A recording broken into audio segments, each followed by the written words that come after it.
Good morning, everyone. Welcome to day 8 of Woodruff Online. Today is Wednesday, March 25th, 2020. And I have a few announcements to make before we start the overview of the work we have today. I just want to remind you, May 5th is what the superintendent said that will be the day that we restart back school. Can that date change? It can change, but for right now, it's May 5th. Also, I wanted to talk to you guys about the levels. In our class, we have levels, level 1, level 2, level 3. We still have levels, even though we are online. So Ms. Yaz has been helping me maintain levels, and she explained the criteria. You still have to, be appropriate, be on task, and be respectful. So maintain those things. The levels were distributed, I think, 2 days ago. It's in the Google Classroom stream on Monday, I believe. So check that out. Most of you guys have level 3. If you've been communicating with me, if you've been doing your work online, you're gonna get a perfect score or somewhere close to that. Um, Most of you guys have been doing very well in the group chats. I have 6 of you guys on the chat. A lot of sharing information, a lot of supporting for one another. So I appreciate that a lot. Another thing that this week we'll be doing is grades. Grades will be going out. You can check on Student Connect I would check like Friday evening if you want to know your updated grades. Progress reports are also going out this week. Um, so please make sure you're submitting your work. Last week we had most kids submitted all their work. So your grades will be pretty good for that one. This week so far, I've looked, and then there's been some students turning in work already, but we need to make sure we turn everything in so that your grade stays high, so that if you want to transfer at the end of the semester, or if you want to get good grades, you'll get good grades. So yeah, grades are going to be important. Just because we're online doesn't mean we're not doing grades. So please stay on task. I suggest you working a little bit every day, right? Because sometimes, yeah, you might wake up not wanting to work, but that stuff adds up over time. And everything is due on Friday, right? Everything's due on Friday.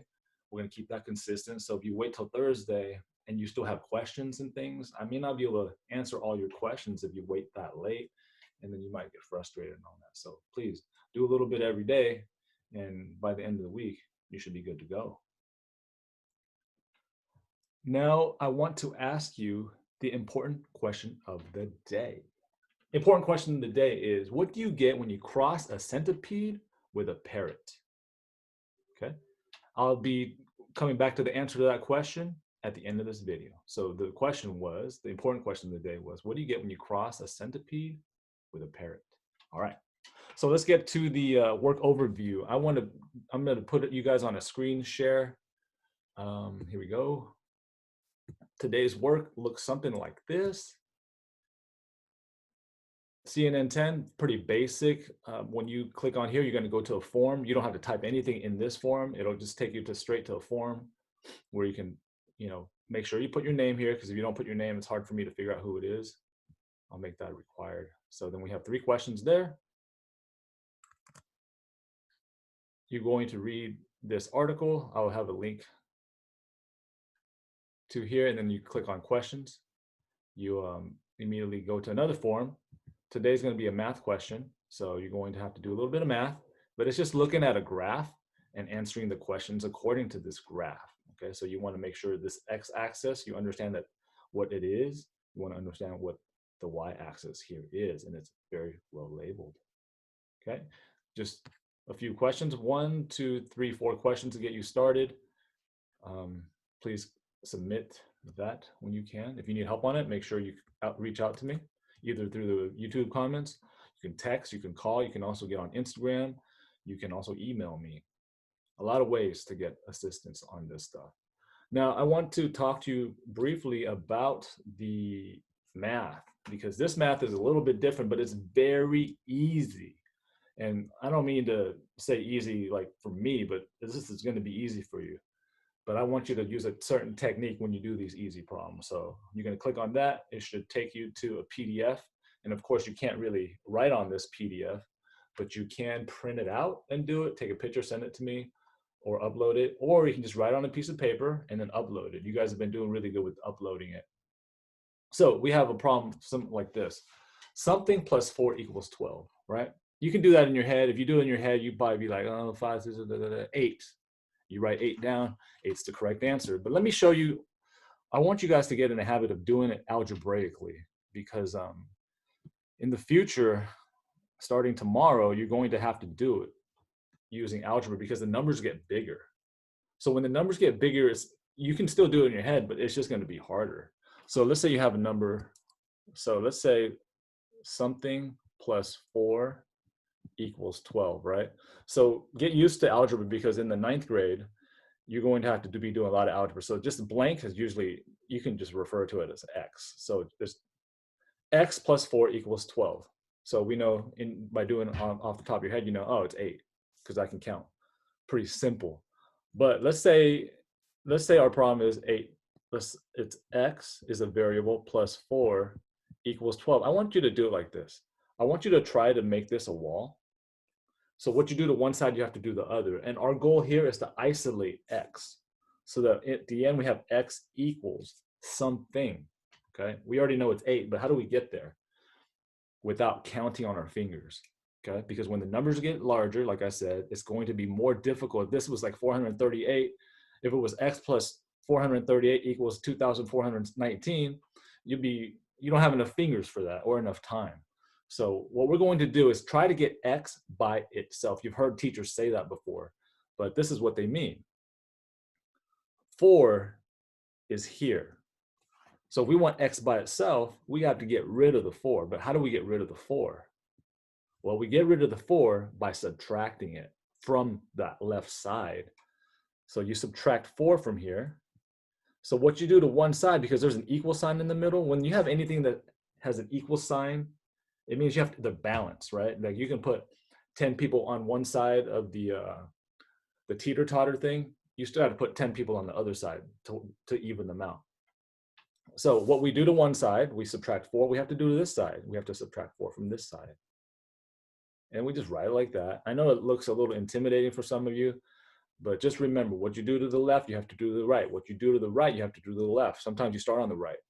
Okay, we got to go back and forth. So the reason we subtract 4 is so that we can isolate x. So this cancels out, right? Because 4 minus 4 is 0. So then you're left with x. But 12 minus 4 is 8. And that's how you get x equals 8 using algebra to solve the problem. Let me just review the problem quickly. So the original problem was blank plus 4 equals 12. Okay? So we changed the blank to x. That's right. Let me use a spotlight. We use x. So the thing we have to do is we have to isolate x so that we get something that looks like this. X equals something. Okay? In order to do that, we have to subtract 4 from this side. And if we subtract 4 from this side, we have to subtract 4 from this side. The reason you subtract 4 is because the number 4 is right here. To get rid of 4, it's like if you got $4 and I want you to have no dollars, I'm just going to take your $4, right? So you have to kind of look at this sign. If it's is it a plus sign or a positive sign, you're going to use a minus sign. That's why we take 4 away. If you take 4 away from this side, you take 4 away from this side. Once you do that, you get rid of 4 and you're left with 8 on this side. And you're left with x on this side. So x equals 8. Okay, so if you don't understand that, feel free to hit me up. If you do, great. You're gonna have some problems to figure out. Let me go back to the assignment real quickly. So yeah, this is what it looks like. I encourage you guys to use algebra to do these because tomorrow's work will have larger numbers. Okay. Yeah, I think that's all I have to say about that. Now, let me just go back to the work that we have. The rest of the work is here, and it's just a 7-minute video. Actually, let me talk about this article here. You're gonna read. I'm gonna click the link here. I'm gonna put the link in there in a few minutes. But it's just gonna be comparing a robot dog with a real dog. So it's gonna talk to you guys about how much it actually costs to do a real dog, or to raise a real dog, and then how much expense you have to pay you how much expense it takes to keep your robotic dog like alive. Okay, so that's a pretty interesting article, and you get to decide like what's best for you in the end. Okay, so real quickly, the good morning video link will be up. CNN 10 questions. You're gonna go robot dog versus real dog. It's a math lesson, so you're gonna get credits for math in this.